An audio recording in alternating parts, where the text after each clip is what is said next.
Check out carmarshal.com. The link is in the description. They help support us. Yeah, I was leading the cadets out that way because we were going there because that's our zone for the area. And then I heard like 2 or 3 pops, and custodians came up in golf carts and they were telling us to leave. So we all ran back towards the classroom. And in JHC, there's a thing called marksmanship, and they got Kevlar backing, so we lined that up in the room, and we were all sitting behind the Kevlar. So you're all hiding in the classroom? Yeah, we were hiding. We were just in there getting in contact with moms, dads, loved ones, friends. A lot of kids went over to Walmart. Some kids stayed in the school. Some of them just got out immediately. Some went to Westglades. Everyone just scattered. So you think someone must have pulled the alarm? Yeah, he pulled the alarm to get us out. Yeah, he did that on purpose, because the alarm went for a good maybe like 15 seconds, and then administration turned it off. But the exterior one still went a little bit, and everyone was marching out, and there was confusion over the radios because no one knew whether it was an actual fire drill or not, so everyone was going out anyways. Everyone was pretty much at least halfway or all the way out of their classrooms, and we were one of the closest people over by the 1300 building, and that's kind of where the area that he was shooting. Did you see anybody hurt? I did not see anyone. Some kids are saying they saw dead bodies over there, and people over there. I haven't seen them. How long were you waiting in the classroom before you were able to get out? I think we left around like 4:10, so like 2 hours. Wow. And was it an officer who came and cleared you guys out? Yeah, it was a group of police officers. They cleared the room, they banged in the door, cleared the room, make sure everyone was good. We walked out with our hands up and came over to the school, and we're walking this way to see if our parents can hopefully pick us up. How do you get through this, knowing this happened at your school? I mean, it's rough, and I don't think it's hit me yet. I'm still probably in shock and full of adrenaline, but just gotta come down, and I mean, it sucks, and I feel terrible for the people that got injured or anything else. You guys heard anything about who it might have been? Yes, his name is Nicholas Cruz. Yeah, we have a picture. He was previously at this school. I was told he was either kicked out or transferred, not sure which. He wore the polo shirt just like this, just to blend in. Was he in ROTC as well? He was previously, but he was kicked out of ROTC. He was, I believe, either kicked out of the school or transferred from the school, and I don't know much more than that about him. Yeah. Yes. So you know him? I've seen his face before, but I didn't know him personally. Never seen him. Where were you at the time of the shooting? I was in the JRTC room. And what did you hear or see? Well, the first time that the shots went out, we were actually outside. We were over by the 1300 building, which is where some of the shots were. We heard.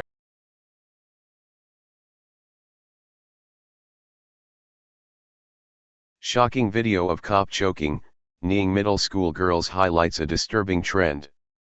Parents are outraged and have filed a complaint after a school cop in Texas was seen choking and kneeing 2 middle school girls less than half his size. By John Vibes, February 15, 2018.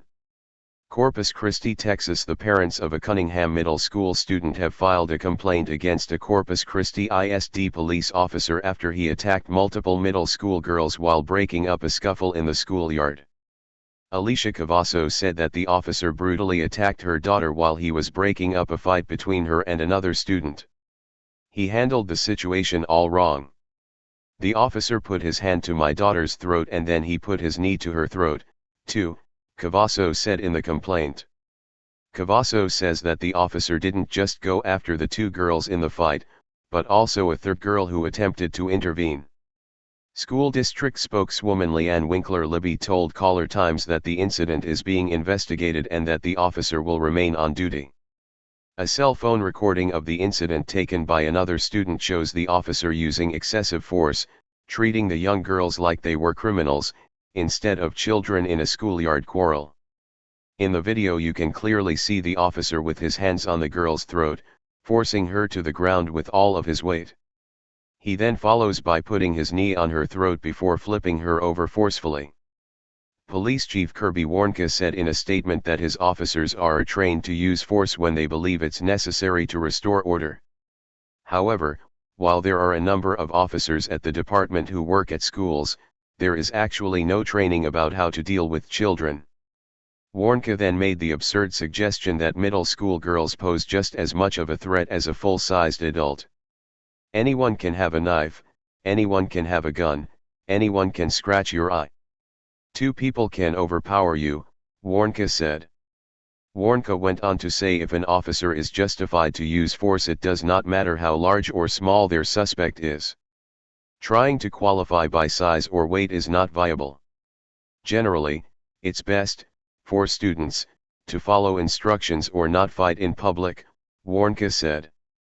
There is no doubt that people will rush to defend the officer in this situation because we live in a society where police are allowed to inflict whatever level of violence they want on anyone who disobeys them. In the case of these girls, of course, they should not be fighting, but children in middle school fight, that is a normal part of growing up.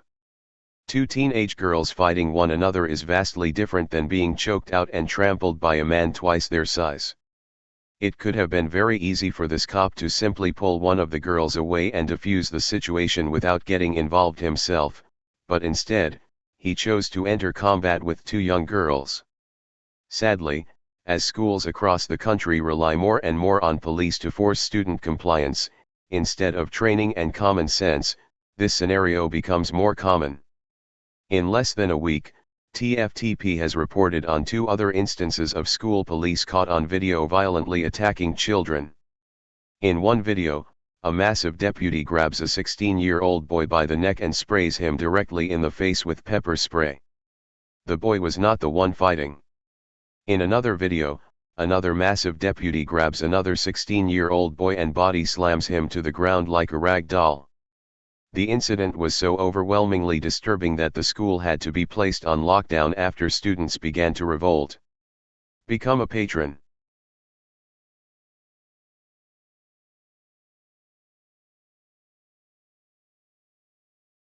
County, this is Charlotte County Cop Watch, and I wanted to explain what fair use is. You can use pieces of news articles if you're doing it for news reporting, you have commentary, and you're doing it for education purposes. So that's what fair use is, as you can see right here. Another reason why I wanted to make this video is to let you know I have just joined with Patreon. A nice thing with Patreon, I make no money on YouTube. They took the money away years ago, and so this is another way to give, and it's a nice thing too because you can give monthly.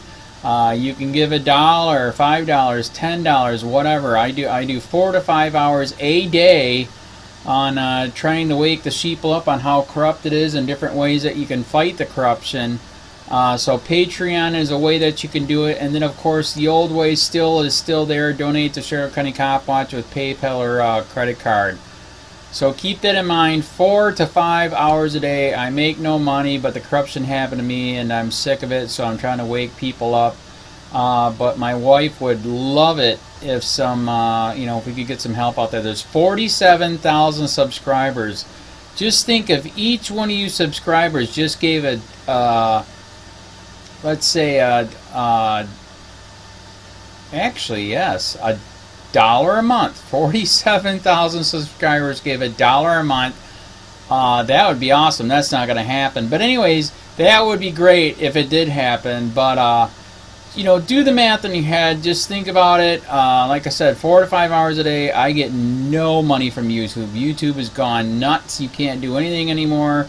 They're taking the money away everywhere. So these are a couple different ways that you can still help out with all this time that I put in. And as you know, I'm in a special situation where, at least I can do it, 4 to 5 hours a day. We have a cleaning company during the day. That's what allows me to do this, and we're debt-free. So this is my hobby.